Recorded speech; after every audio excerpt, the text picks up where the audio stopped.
So we all have our stories. Yeah?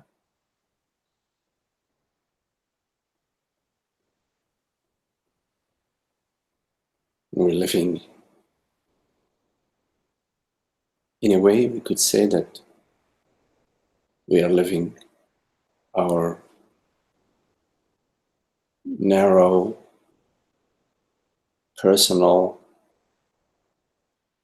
narrative.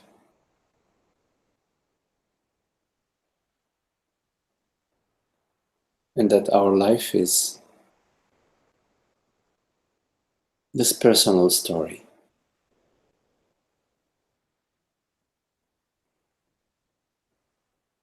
Among so many other stories.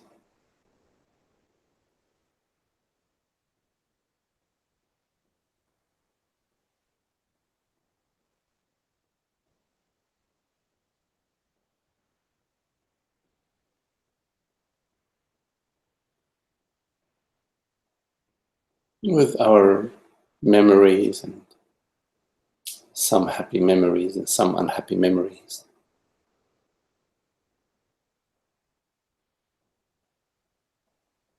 And some hopes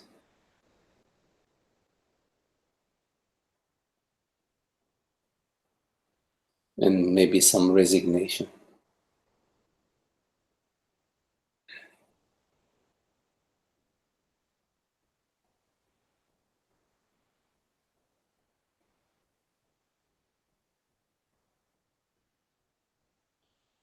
So we have thoughts and ideas about ourselves, what we are, what's happening. Thoughts and ideas about others.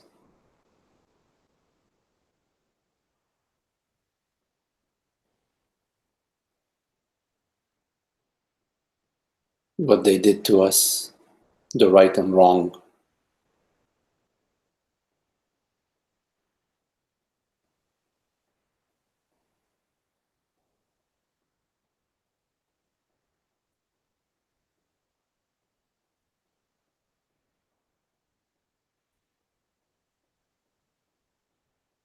And we live concerned and doing our best for our person to have a happy life.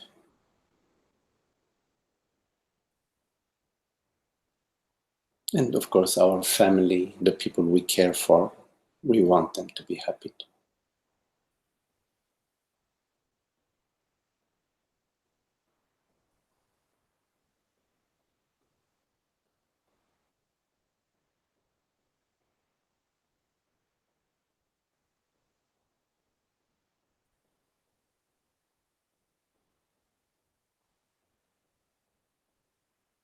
And time passes. One day we're 18, then 28, then we are 40, the body, before we know it,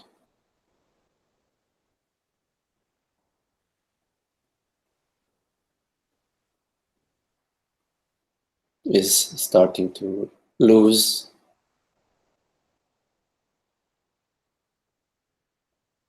its faculties.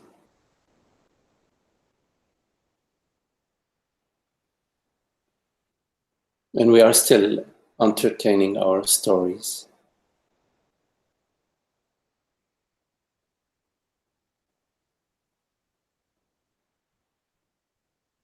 Imagining our life, living the imaginary,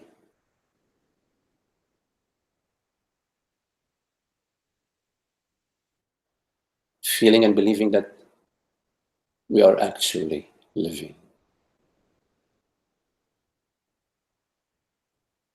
While in fact, we are in our dream, in our imagination, in our feelings, in our thoughts and emotions.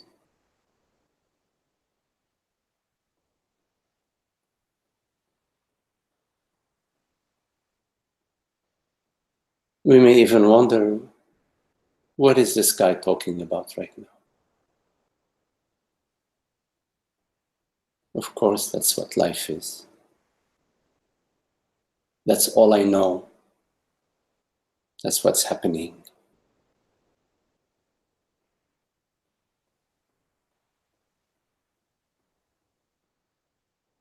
And then you find that what you believe and feel is happening, the next door neighbor is believing and feeling something else, and the one next door is believing and feeling something else.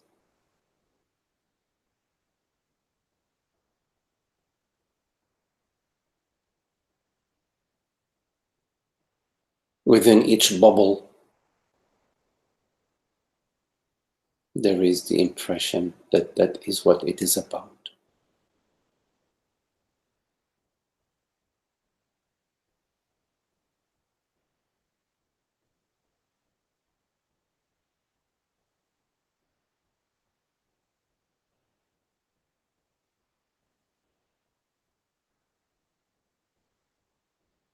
And when you look directly in this very moment,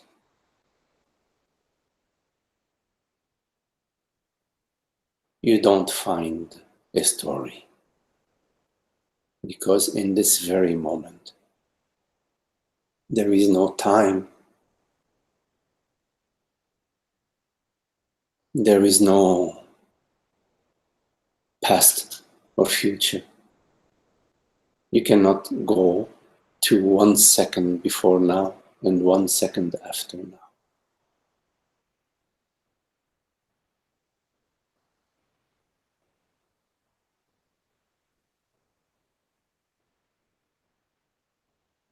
So you find that, in fact, in this moment, it is not possible to entertain a story. There is no history, her story, possible in presence.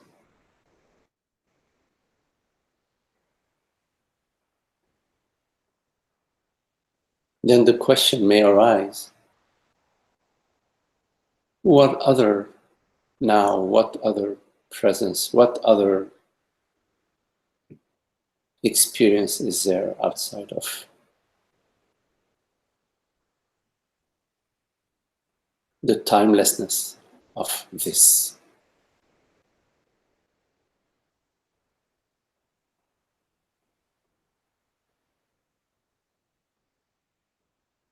You may comprehend that there is no you before and no you after, that there is only the you now.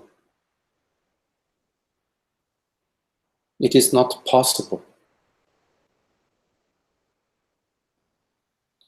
to experience a yesterday or to experience a tomorrow outside of images, thoughts and feelings and sensations that you interpret as experiencing the past or experiencing the future. Soon enough you realize that this interpretation of you living the past and living the future is occurring right now in the timeless presence. That in fact,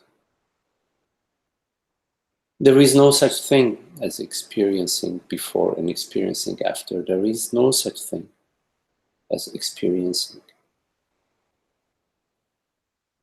a past or a future. That they are just narratives.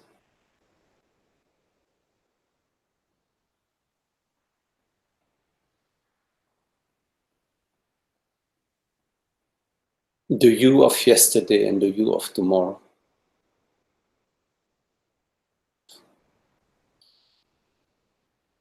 are like Santa Claus. They do not, in fact, exist. There is just the you of now.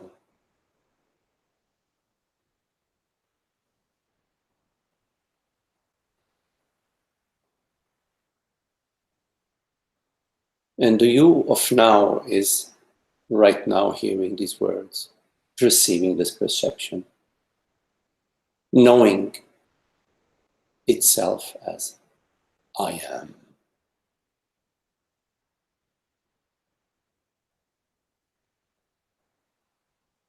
The you of right now is this knowingness, the knowingness I am.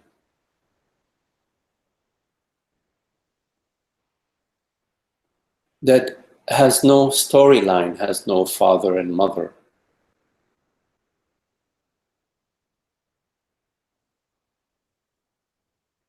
Has no past and no future. Has no body, a good body or a bad body.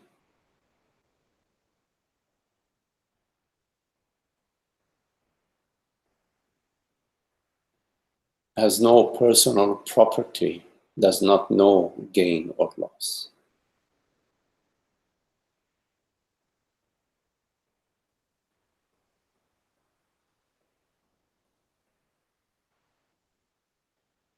It's a crossroad of your many journeys that bring your entire impressions of past and future to the crossroad of presence right now, the reality right now that perceives this perception. It is at this crossroad that you know yourself. Not as a friend or a foe, a son or a daughter, a successful or unsuccessful person. Not as anything, but the knowingness I am.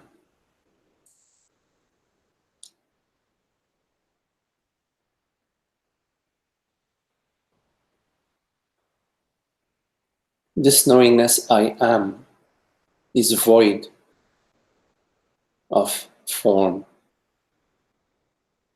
has no specific attribute, and yet all forms and all attributes belong to it.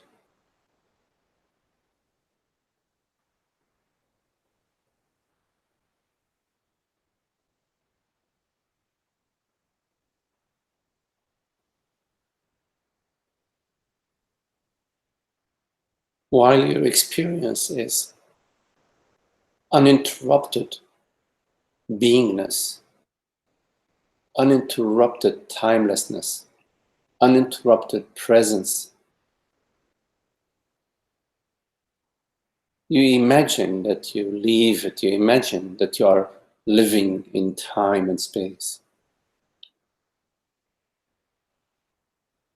You imagine yourself to be a body-mind, a good body, good mind, or a less good body and mind. And so you amuse yourself and you torture yourself with this ridiculous identification that you feel is very important for you to take care of. Like the little child that has an imaginary brother or sister, can never go anywhere without his or her imaginary brother or sister.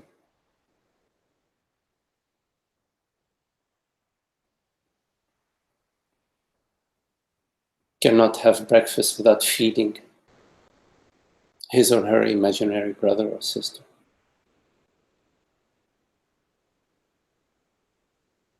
You imagine yourself to be somebody and you spend your life spinning and spinning, taking care of your imaginary body, your imaginary mind, your imaginary life, and your imaginary children, and your imaginary parents.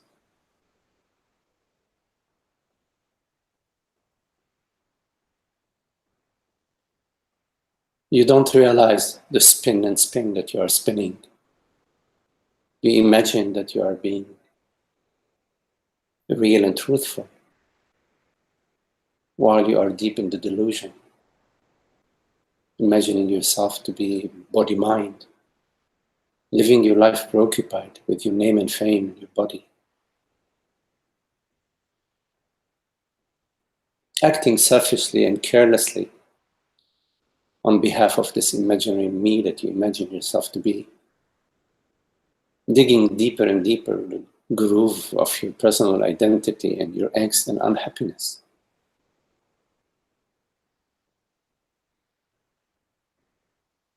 When you try harder and harder,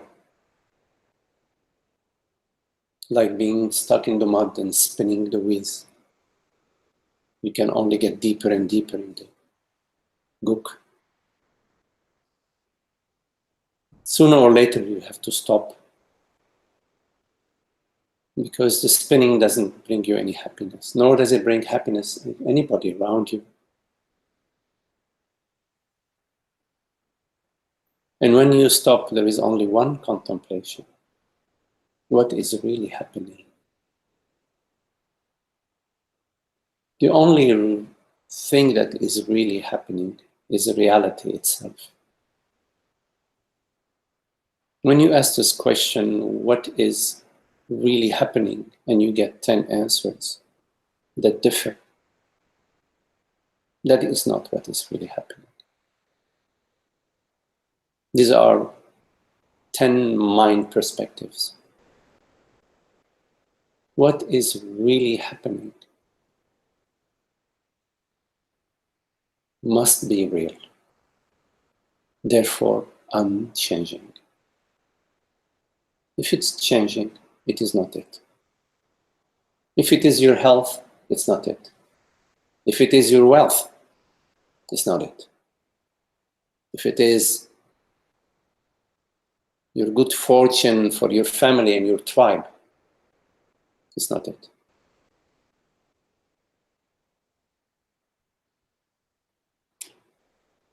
So the question, what is really happening? What is it that is real? It's a very important question that you have to understand, first of all. The question is not how am I feeling, or what am I thinking right now, or what is my great understanding right now. Who cares about that? It's a dime a dozen. You fall on your head tomorrow, your understanding is completely shifted. What is real is not what do I feel or think is real.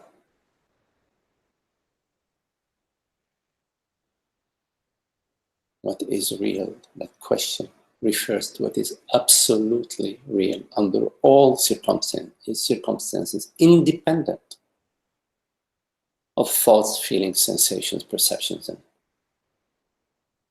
whims and wishes.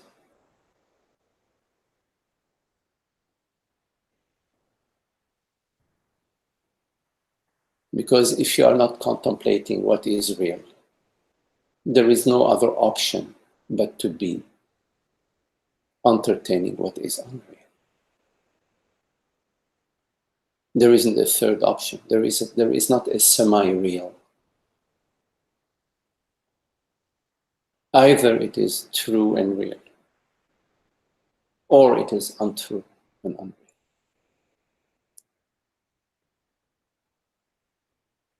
And you can spin lifetime after lifetime working really hard, contemplating really hard what you feel and imagine.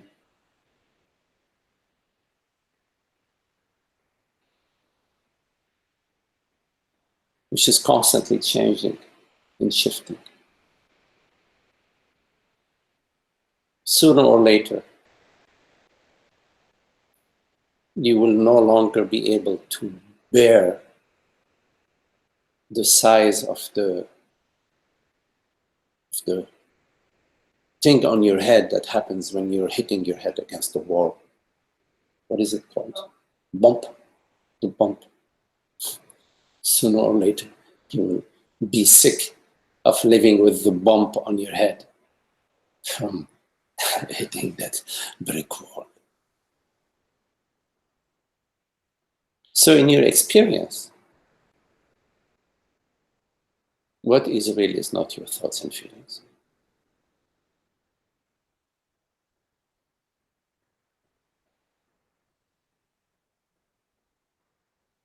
It is I, the I that is awareness. That, whatever it is, that truly perceives right now, not the instrument that perceives a certain object, but that which truly perceives, which truly knows, that knows I am. The I knows I am.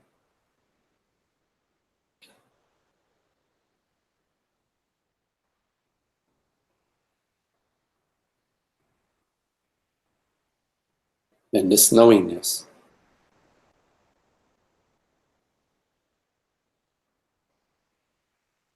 is presence that knows that it is present, and that knows that it is aware. But that knows that it is the only reality. This is the Sat-Chit-Ananda. That I am. I am is beyond any question. It has no adjective. Of course, the mind can add adjectives, can add descriptives and prescriptives.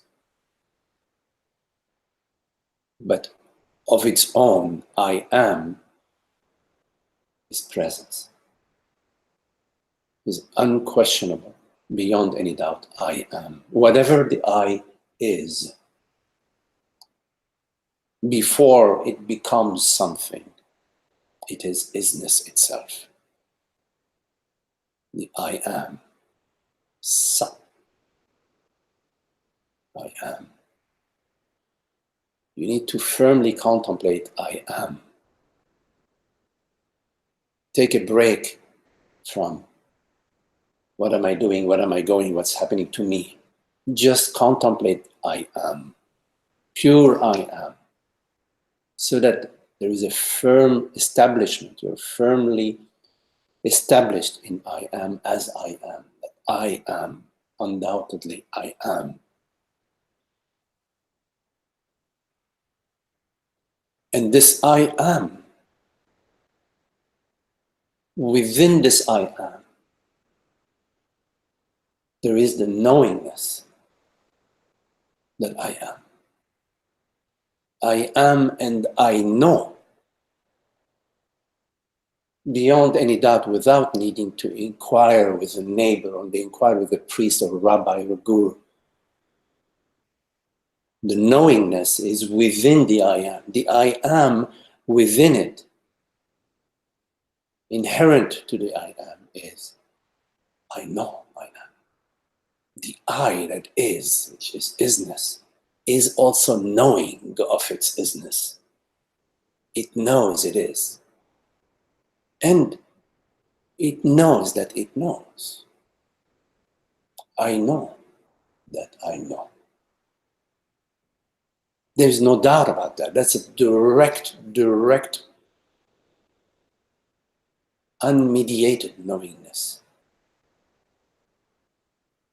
of presence, I am, which is a Sat, and the Chit, which is the knowingness.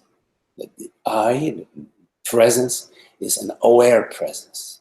Presence is an aware presence. Self-aware. Unmitigated. Independent of thoughts of body, mind. Independent of the weather, internal weather, external weather. Direct knowingness within the presence, within the Sat, is the Chit. Within the Chit is the Sat. And this is not a discourse in Advaita where we take notes and say, oh great, that was a really nice lesson in Advaita. No. This is a pointing, a direct pointing to truth. That which cannot be put in doubt, which cannot be questioned. It may be veiled by the layers of thoughts and sensations within the mind. But the fact that the truth is veiled does not make it less true. So the Sat-Chit, we are talking about truth, reality, what I am, what is. The contemplation of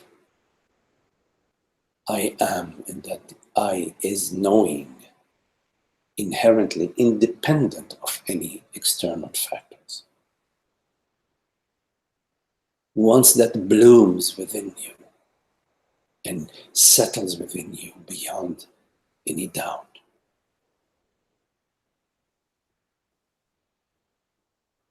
then the Ananda, the blissful aspect, the peaceful aspect, the solution of all the veils and the layers of concerns and worries about me, my life, and the false self, the layers and layers, infinite, no matter how thin or thick the layers are of the personal self, dissolve. Not to return again. Because once you know that Santa Claus is false, in fact, Santa Claus is your father or your uncle, you cannot return to your sorrows and regrets about the quality of the gifts that Santa brought you or did not bring you last year. You can no longer entertain that. You could have a grudge against your uncle or your dad.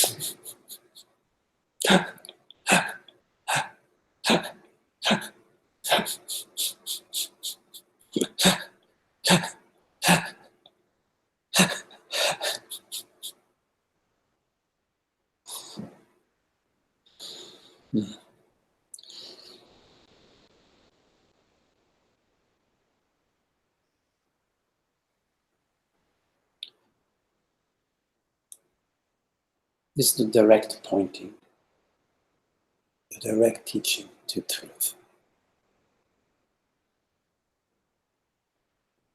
in your life, as you are contemplating various teachings and the way to live,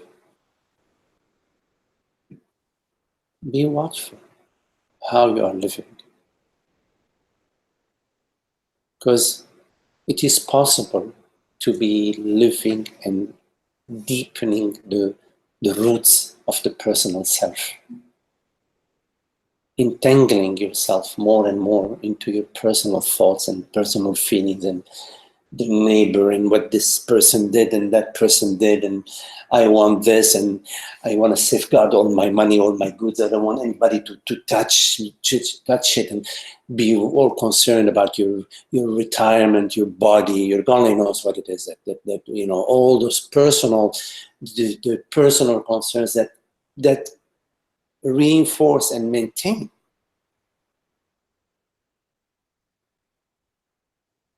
your personhood, meaning your isolation, your loneliness, your aloneness, and not in a good way, because you can be alone in a good way. Talking alone, not in a good way.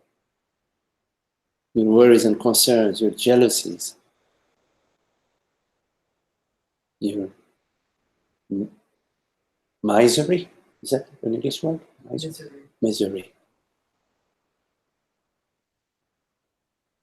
Isn't there miser also? Miser. Like Ebenezer Scrooge. Miser. Yeah, misery also. Misery and misery. Ebenezer Scrooge.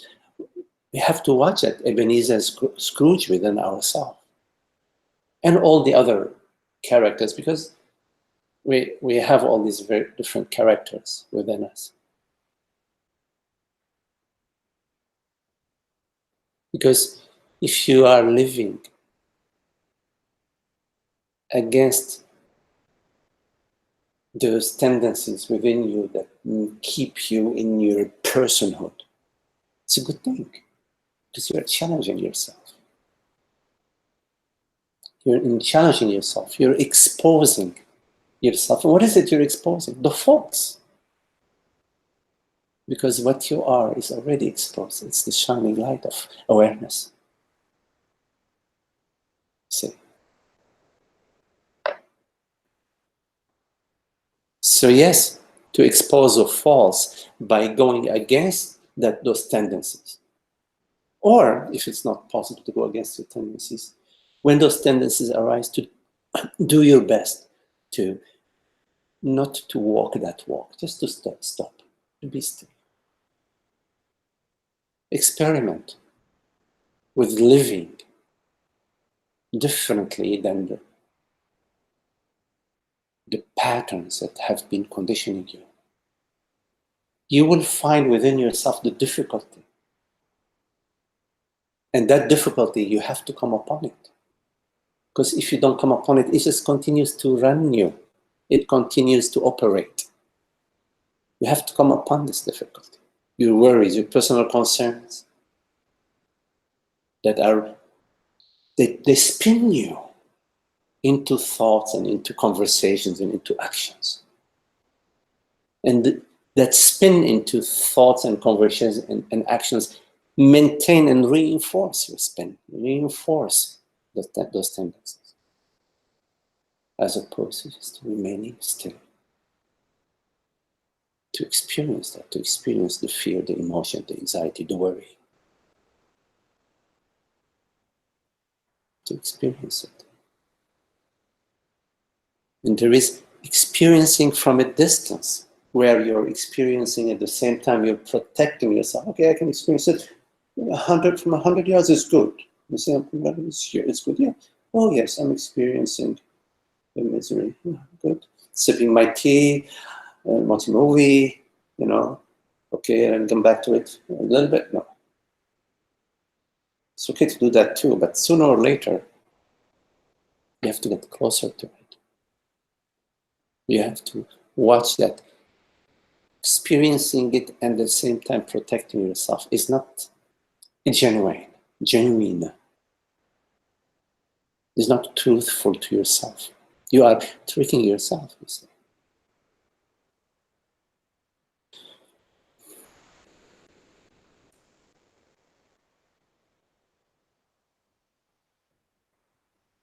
It's not a real fire.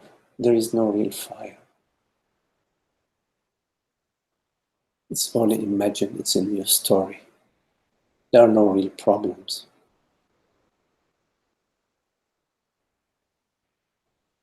Everything that is unfolding for you is meant just to be as it is, for you to live it fully, unprotected, completely open and exposed, completely. We don't know how it is. It just appears magically. We recognize it and we say yes to it. Or we can struggle with it and make our complicated. It should be this way, it shouldn't be this way. You see? I love this, but I love that. What sort of love is that? What sort of love is that? When you are dissecting things, you're judgmental of yourself, of others.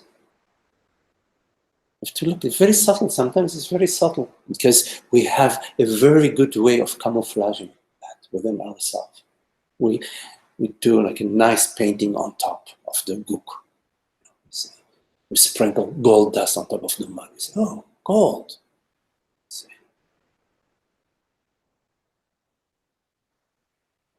But this whole journey is just me and myself. You're not tricking anybody. You're not taking a shortcut against anybody but yourself. You're shortcutting yourself. This opportunity of what we call life is given to us 100%. It's not given to us 50%. It's given to us 100%. Say, here you are, boom, here it is, right? Here it is, here you are. The whole shebang is right there, here you are, here you are. So how do we live it? Doesn't it make sense to live it fully? Fully, taking in everything, exploring everything, contemplating everything. What is it worth protecting? We haven't been put in this life to protect. Go ahead, here you are. Here's a mortal body, protect it. Here's the game. Here's a mortal body, spend the next 40, 50, 60, 70 years protecting it. Protect it, yeah, protect it. It's a lost game. We're given a mortal body and the game is to protect it. It's a joke. So that's not the game. It's not about protecting the body. It's not about protecting the body. But we have the identification, you see. Cannot deny that. We have identification. Oh, I'm me, I'm not you. I'm me, I'm me. I'm not you, I'm me. We have identification. And we have big time, capital H, capital U, unhappiness. We have that too. We have unhappiness. Oh, we have unhappiness. So we look at that. Heck, who wants unhappiness?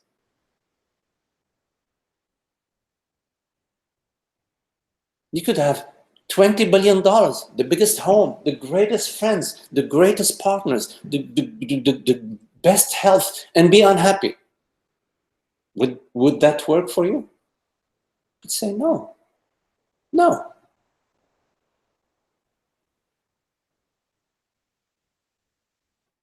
No. So the contemplation is a contemplation of happiness. And then we find that happiness that depends on anything, if that thing upon which happiness depends goes kaput, the happiness that depends on that thing goes kaput as well. It's so simple to get it. It's so simple. It's like, yeah, okay, I get that. So what, we give up? No, we don't give up. We ask ourselves, what is causeless unhappiness? What is causeless happiness? Causeless peace and happiness? What is it? What is it that is causeless? Meaning that is independent of causality. It is independent of causality. It has to be formless because all forms are dependent on other forms. The plant is dependent on the water and on the earth and on the sunshine. The body is dependent on breathing, being loved, being fed, resting, blah, blah, blah, etc. all forms have a form dependency. A form dependency.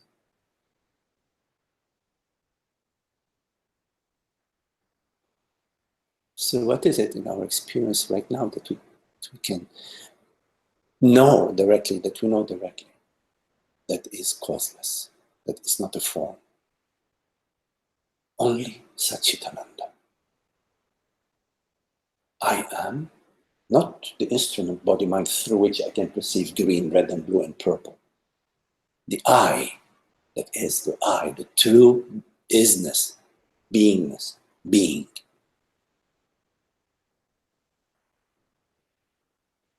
Only Sat-Chit-Ananda, being awareness. Only that is beyond causality, is beyond incausality.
Any questions?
Talk about when you made a statement, and you won't return, or you don't return. Can you explain on that? What that really means, or how that is known somehow? You can speak it. Yeah.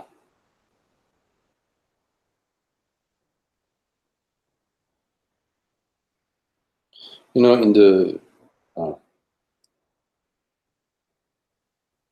this contemplation of truth,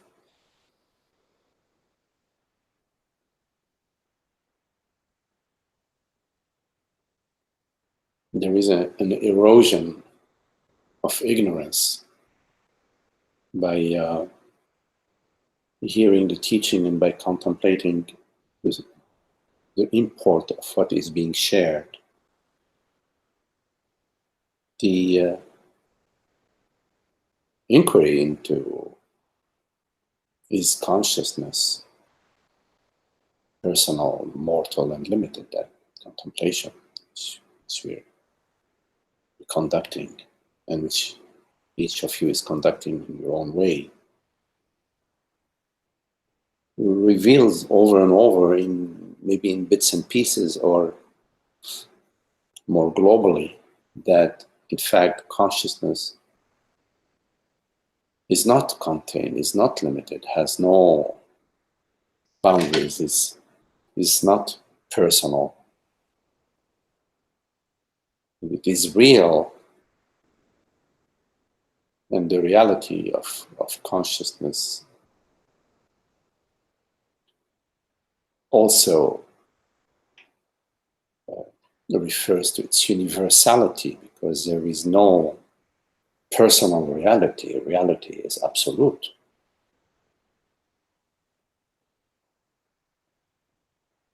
And that contemplation erodes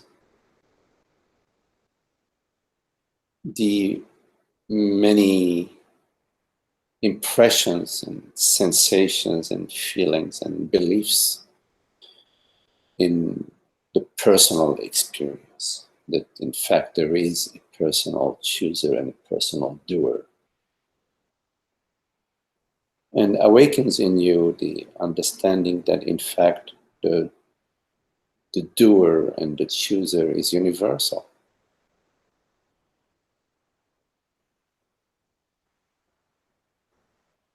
And if what appears is real, at best it can be as real as consciousness.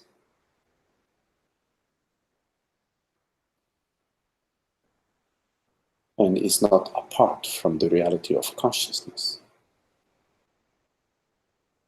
Consciousness that is also referred to as I consciousness, I awareness, I knowingness, I presence, I Sat-Chit-Ananda.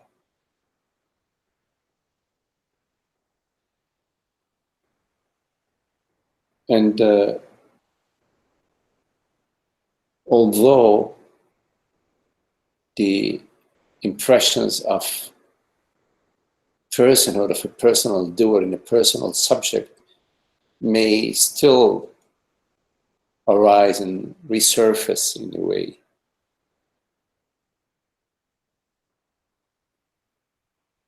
their lifeline is in danger. The lifeline of the personal impression and the personal beliefs and all the personal emotions is in danger, because the contemplation is going directly to the core beliefs that are feeding these impressions, these experiences that, oh my God, somebody is harming me, is doing something to harm me, what's going to happen to me, what's going to happen to my children, blah, blah. Although this may continue to arise, it will, due to the contemplation, due to the fact that we are looking at what is it that is real in your experience. Is there a personal reality? Of course, there is a personal body-mind instrument, but is there a personal reality? That's the question. It's not about the mind, it is about reality. There's no question about the mind, that there are various perspectives. From this point of view, there is this perception. From this point of view, from various angles, there are various perceptions. But we are contemplating what is the reality. What is it that is true? What is it that truly perceives? Not what is it that is being perceived. We know that what is being perceived can have multitude of forms, multitude of appearances, such as thoughts, impressions, bodily sensations. They keep changing. But that which perceives the reality of that contemplation will lead to the arising of the personal impression becoming less frequent and less potent, with less potential. So you will find that what seemed to be earth-shaking for you in terms of a personal affront, it's not a big deal afterwards. Like, oh, gee, this person just insulted me.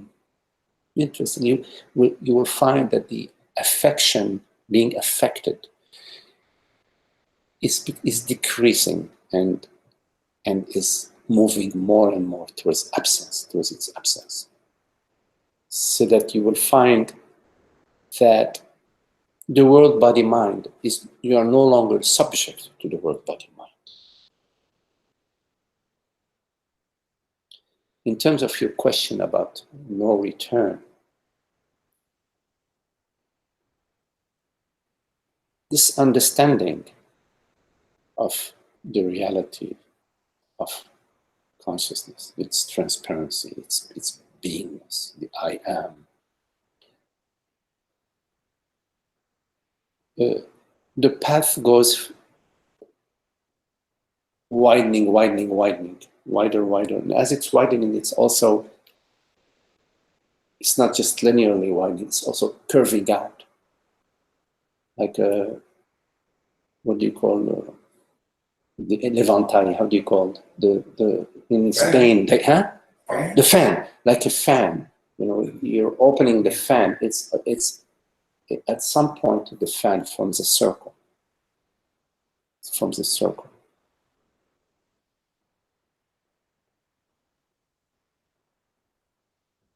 And there is a knowingness of yourself as that, which no longer comes and goes. And there are understandings, many insights along the way that have no return. Once you know, for example, that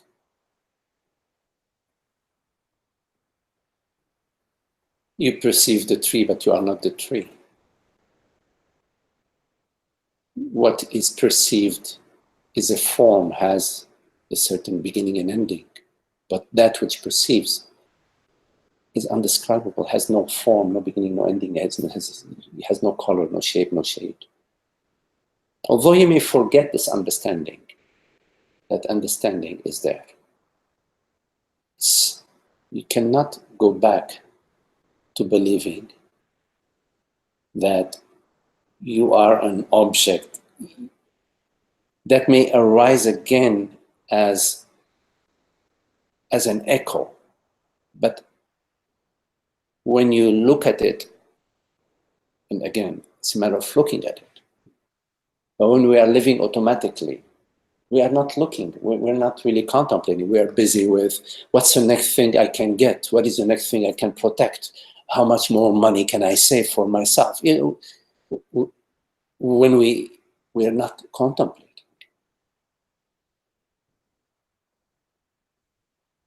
Our knowingness, our self-knowingness remains dormant. In fact, there is no other reality, there's only one reality. There are no separate selves. In some teachings they say ignorance is illusion. There is no such thing as ignorance. I don't speak like that because sometimes we take that as oh, I got it, you know, and we're still unhappy, we're still miserable, and we say, I understand that ignorance is an illusion because reality is one. There cannot be reality and ignorance. It's not possible for there to be reality and ignorance. Right? Either there is reality or there is ignorance. You can't, either reality is ignorance, the reality of ignorance, or reality that has no opposite. So reality has no opposite. But it's not enough to understand that, you say. You can comprehend that because we have the power of reasoning. You see, we can comprehend, and comprehension is important along the way, but it's not sufficient. You also have to, there is the whole spread of the teaching that has to permeate your entire life, and your entire feeling state and perceptive state and sensory state, and even your night dreams get shifted. You see, what was your question? What was it? What was no return? Oh, yes, And, you yes. know, I'm hearing what you're saying, but I kind of want to say something because otherwise I lose it after so much. But I mean, I lose following you. But I mean, I can follow what you're doing, but my interest was the no return. And then when you said, okay, there's forgetting, okay, then that, to me, that's not, one has, it's sort of like a return. Yes. In a sense, okay, in a sense. Yes. And then also you mentioned the idea of protecting this and doing this and all that, what is called is having to have an outcome, so for the personal self. Okay? Yes. Now, there is then in non-duality that's talked about doing functional things. They're acting in a functional way. And but there is, in that way, there's a return to some sense because one is, say, concerned to put oil in the car and so forth and so on. But it's, I guess what you're saying also is that that's done sort of, it doesn't have quite the drama that it used to have. There's more of a lightheartedness in this because it's part of the dream, it's part of what you do, and it's also a part of, in a way, it seems like for me, it's in a way, it's part of loving myself. This consciousness is loving itself. It's part of doing what creates happiness in a sense. Okay? So it's part of being one's true self, rather than all protection. You know, just about the no return. All right. Okay.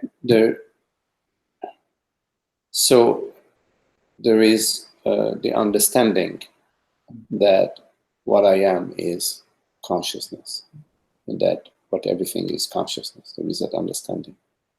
And then there would be like a nirvikalpa samadhi. There would be a samadhi, like a samadhi where it's not fully, there is still a return. There is still a personal self in the background. There is also, further along during the contemplation, a merging, a dissolution of the sense of personal self into everything, where the I is everything experientially, where there is a shift, sort of like the last, what they say, the last straw that breaks the camel's back is this last straw. I don't know, let me put it another way. Okay, sorry, let's stay with that. So that emerging into the absolute, which is the Sahaja Samadhi, where there is no more return. It's not possible to return. Okay? Not possible to return. It's not possible. Returning meaning it's not possible to experience yourself as a personal self. The personal experience is gone, is dead.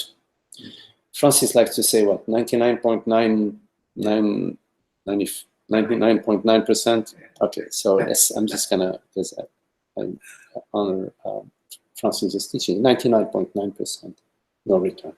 Now, in terms, 99 no return. And at your 99.9%, you're the self, and 0.001%, you feel that somebody's offending you. Pardon? Yeah, absolutely. It's very nice.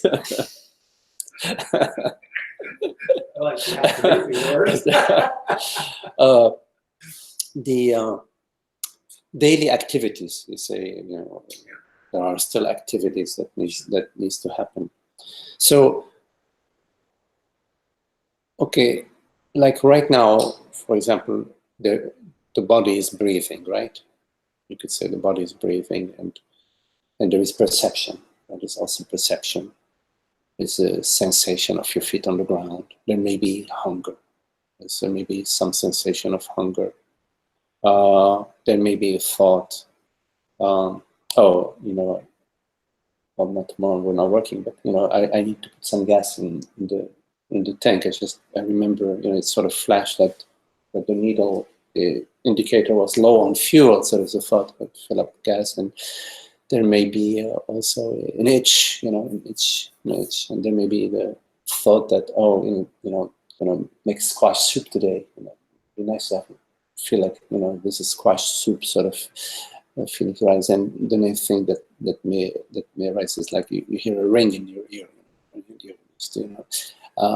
the next thing is, there's a robin that's hop, and a chipmunk, that's so. All of these things are occurring at the same level, at the same dimension, the same plane, And so I may drive to the gas station and have the thought of taking, I forget to take my wallet with me to pay, for the gas. And of course, look for the keys and think, since I'm out there, might as well I'll buy the squash, because it's going to be, the store is not too far from the gas station. I could buy the squash. So all of these are happening at the same level. There isn't in them a personal worry or concern. There is thought, of course, gee, let me see, I have $20, I'm going to buy $40 of gas. It's not possible. I need to only get $20 of gas. So tomorrow I go to ATM, pick up another 20, whatever. Okay. All this is functional at the same level. Say, there isn't, oh my God, what's going to happen to me? What's happening to my money? What's happening to my body? What's happening to my partner? Does she still love me? My mother, my dog, my, listen, that quality of, but there is the waking dream. There is this wonderful meetings of friends and, the relationships, feeling the love, experiencing the love. At the same time, maybe a little ache here. Who knows? We don't know. And yes. See, so the dream is no longer expressing the troubles and worries and concerns and personal travails. It doesn't have that quality anymore. You see, of course, there is still the dream because body is still functioning. There is still the mechanical aspect, the instrument. The magical, and it's an amazing thing. The perception, and it's like wow. It's not something. It's really something. The shade of the light, the colors, and the impression, the mystery of it, the whole magic of manifestation. You see, that's going on. You see, but it doesn't have the party pooper in it. It's missing that. It doesn't have that. The spoiler. You see, but it doesn't. In a way, it's like even when these things are, the drama or say the ignorance or the beliefs that used to be believed or whatever, used to be thought to be real and so forth, so on, or the reality. What that is known because it's consciousness. Notice it's the idea that this is not real, and yet this is me. This is not me, and yet it is me. But the real is consciousness. The only absolute is consciousness. So in this sense, what you're saying is that whatever appears, say I'll use on the screen. I don't like the screen that much, but appears on the screen, or whatever appears. Let me use that one. Whatever appears, okay, appears in consciousness or by consciousness, we can say that. But it is my own design. It is my consciousness's own design. So that is known and known and known. So that when these things are happening, so-called things, these appearances are happening, there's less and less identification. And when you say you don't return, kind of sounds like that And then what you explained, it sounds like there's less returning to the identification, and then eventually it just all drops. It's just Yeah. sort of That's good. good enough. Yeah, it's fair enough. Okay. I got some problems here, I guess. Mhm. What can I really speak about my own experience? Yes. And my own experience isn't at this level that you were talking about, in which there's no concern, for example, about the body. Mhm. There's no concern about the money. These are concerns for me. And I would think for most people, you say you even mentioned the word retirement. Well, I'm 2 years before 80. And if I hadn't worried about my retirement, where would I be now? So they You are. would be. Well, I wouldn't be You where would I be was. I'll happier. tell you that. I would be on the street. So, I mean, Very yeah. free. Well, you can say free, No, but there's also freedom having that no, retirement. go ahead. Yes. So hadn't I done anything or concerned, whatever. Yes. So it seems to me that we have concerns. I have concerns about the normal day-to-day living. But then you also mentioned such things as retirement and jealousy. It's completely two different things. The jealousy and all of that is, it's not applicable here, at least for me. Yes. On the other hand, I'm also thinking, what is my experience? Well, I was kind of wondering what it would be like to have 2 or 3 kids running around in this house. I mean, where are you coming from if that would happen? Say 1, 2, 5. Screaming and yelling and fighting and crying and hungry and this and that. That's also, Already been there, done that. Well, you've been there and done that. But what if you had it right That is no return. I will not return to that. Oh, is that your personal opinion then? Yes, I will not return. Oh, There okay. is. I thought you were already personal. So the thing is that where am I now in this perspective? I can only talk about my own experience. And that is that there are many things that that you have taught me. For example, the preceding end of things. So that I am this perceiver itself. That I can, from time to time, step out of my own self, step out of the picture of the personal self. That I can see one of you, and I can see myself in somebody else, easily. That there's tremendous amount of love towards all things. But, I've been on this path for a long time with you. And you've gone through consciousness and awareness, and now it's Sat-Chit-Ananda, it's Sat-Chit-Ananda. But it's a sense of being is never talked about. It seems to me where I find the peace of myself and living is in that sense of being. It doesn't go beyond, I guess, this desire to be the enlightenment in this lifetime. It's, if it happens, it happens. But then there are these kids that come here, and there's a retirement bill there, then it's whiplash over here, and trauma over there. And these things are real, but there are also the other side to that. But I'm saying there's not just all this, what you have just described. There are parts of real life that you have to attend to. And then there is the state of being, and the state of love, and the state of stepping out of your own self, that private and personal self.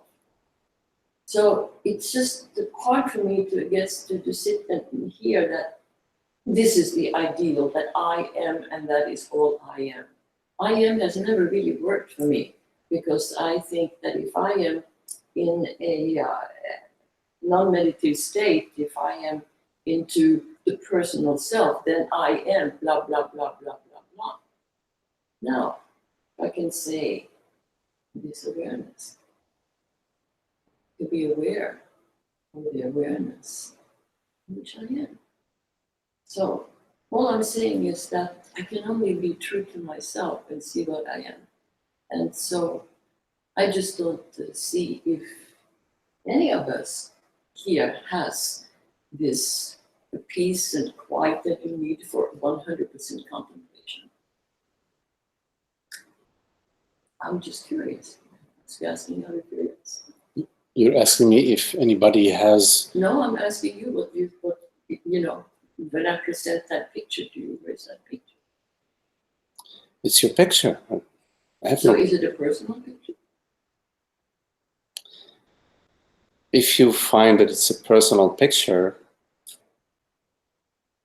I would invite you, it's only an invitation, to look into what makes it a personal picture. Well, I'm aware of that. I'm aware of that. And it's personal. A lot of suffering attached to anything personal. But life shows up like that, like that, like that. Oh. So are you just rejecting that, or? I don't know what to reject. I mean, what is it that I'm looking at to reject? I don't see The that. personal. The personal. If there is a personal experience, I would invite you to look at what makes your experience personal. But wouldn't you say realistically that we all go through personal experiences and there's a personal side to the other side? I wouldn't say that, no. I would say that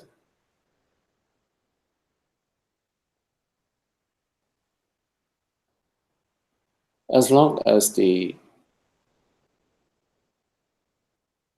impression, feeling, and belief that I'm a person, until that is seen through, the impression that there is a personal experience will continue to arise. Frequently, less frequently, I don't know, but it will continue to arise.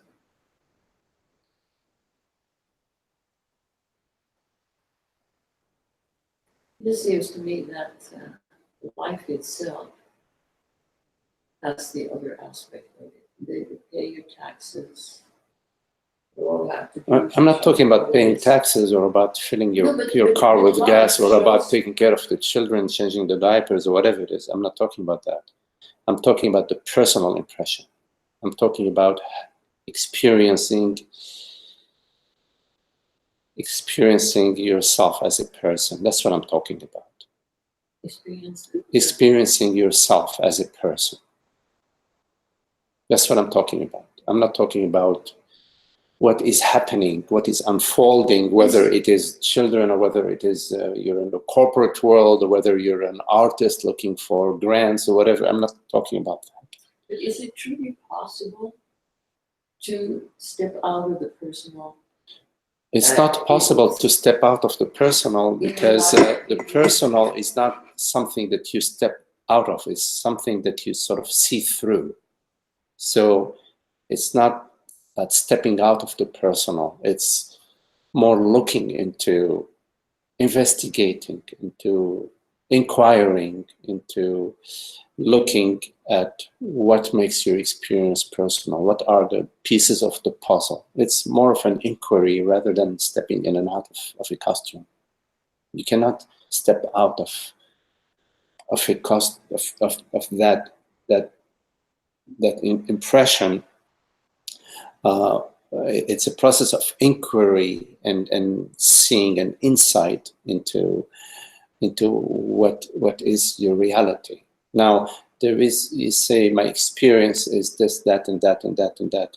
What you're describing to me is your thoughts about your experience, which I take for granted because you're sharing with me how it appears to you, and how maybe it feels to you or it seems to you, and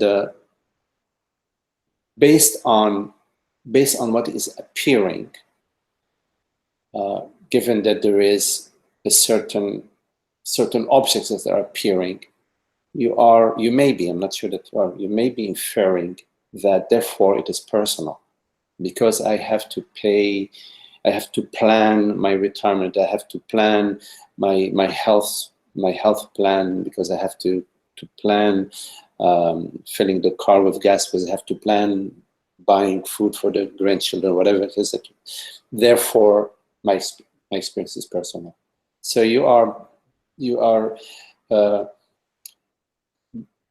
defining that, given that the images on the screen are particular to this body-mind, therefore the I that is experiencing that is a person.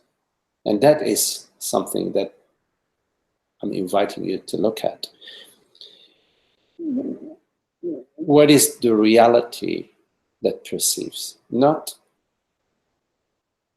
Every mind is different. And in fact, your particular mind, meaning this body-mind that through which we're experiencing the world, keeps changing. For example, 15 years ago, there were no grandchildren. There was no, I'm just theoretically speaking, there were no grandchildren. There was no concern about retirement. You had, let's say, not you, taking a theoretical case, had a good job, nothing to worry about. So therefore, it was not personal.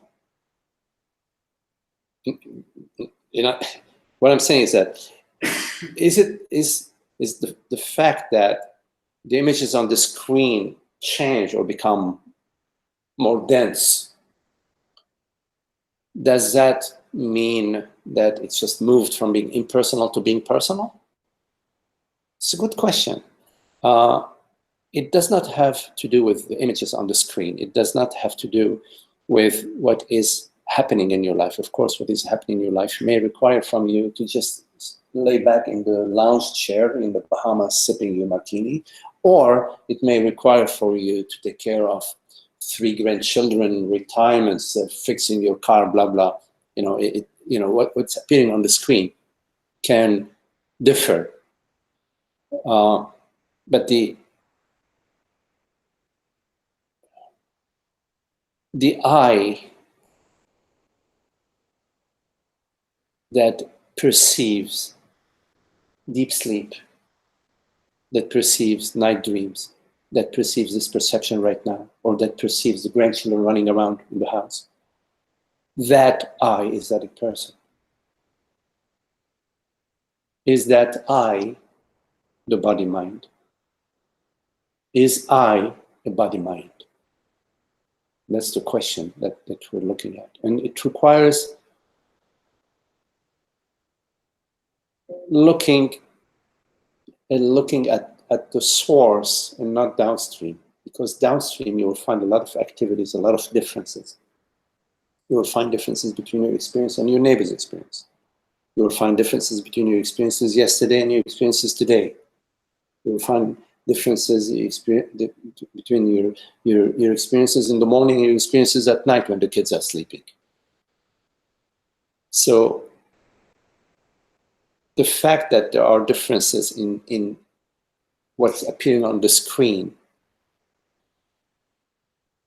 does that imply that I is becoming more personal, less personal? I mean, when things are quiet, I'm less personal. When things are more active, I am more of a person. What is the I? What is the I? What is the truth of the I? What is the reality of the I? So we don't need to go into what's happening in your life yesterday or what's going to happen in your life tomorrow. We can go right now into this question. Right now in this question, there is this appearing on the screen, this perception appearing on the screen, these bodily sensations appearing on the screen, these thoughts appearing on the screen. What is it that perceives? You have to go to the perceiver in chief. You have to go to the perceiver. What is it that is perceiving? What is it? What is the reality of this experience? You will find the reality of this experience, but you have to find it for yourself.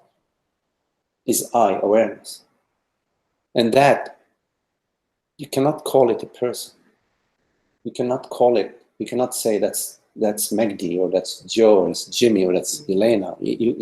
That's, because you can call this a computer and call this a table, but that the I is not an object that you can name. Okay, we call it I, okay, but you say, oh, my eye is different from your eye. No, what's appearing is different. The perceptions are different. Even your own perceptions, when you turn your head this way, it's different. You turn your head this way, it's different. But I'm talking about right now, what is the person right now? If you look for the person right now, you will not find a person. You will find thoughts and images. Thoughts and images about you yesterday. You will find the narrative, the story. When the story, inside the story, there is a person. I understand there is that persons and characters, and this likes this, is like, no, this people hate me, this people love me, oh, my health, my body, my money. In the story, my grandchildren, in the story, as in thoughts, and that's not a problem. These are just. It's like the weather. It's like the weather. Sunny today, stormy tomorrow. It's like the weather. But I'm talking about, what am I? What am I truly? What am I truly right now? Right now, we don't need to look at yesterday or tomorrow. How can we look at yesterday? Only thing we are reasoning. We can reason that it's that same awareness that perceived when I was brushing my teeth this morning. I was perceiving this perception. It's that same awareness is perceiving this perception right now. That we can, we know that intuitively. It's not like we were trying to go to the past. We just bringing our inner intuition, to use our inner intuition. We know that the I is eternal and it's not a person. We know that intuitively. So some pointers stimulate this intuition in you, awaken this intuition in you. Yes, yeah, I understand that, I get it. I is not a changing I. Yes, there are kids running, and now kids are sleeping, and now I'm hungry, and now I have to pay the bill. I understand that, but the I that is awareness is unchanging, and that's I. That's truly I, and that you cannot call that a person. In the common sense, we use the word persons. Person A, person B, person, separate forms, separate objects. There is no denying that there are separate forms and objects that appear as perceptions and as sensations, different sensations. But that's the manifest one. But we're talking about what is the reality of your experience. You see, to awaken to what you truly are, and not to be subject to what's happening. Oh, I'm subject. I become a subject when I'm a person. Somehow, even unwillingly, we slip into becoming a subject to those events. When the kids are sleeping, we're okay. When they're awake, we're not okay. That's true at the body-mind activity levels. The body can rest when they are sleeping, and when they're awake, the body is engaged. But I'm talking about, psychologically being a victim or being a subject to the manifestation. You say. I think it's a great thing. It really changes right off the bat the minute you mention the movie, because it's all part of the movie. I am sitting in the audience. I can see the laughter, crying, the anxiety, whatever. I have no feelings. I'm just watching the movie. Yeah.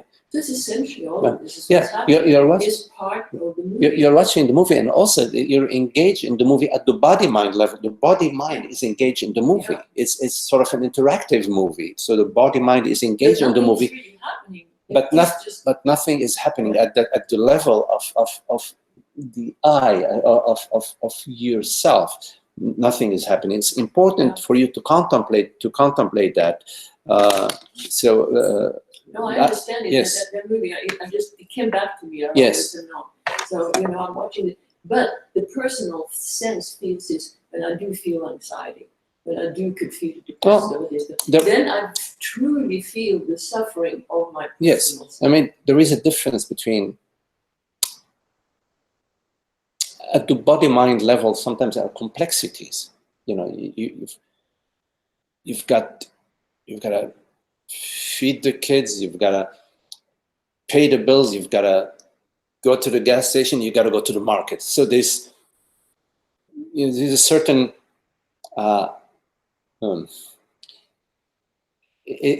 it's pretty tight, you know, how you're going to maneuver that, you know.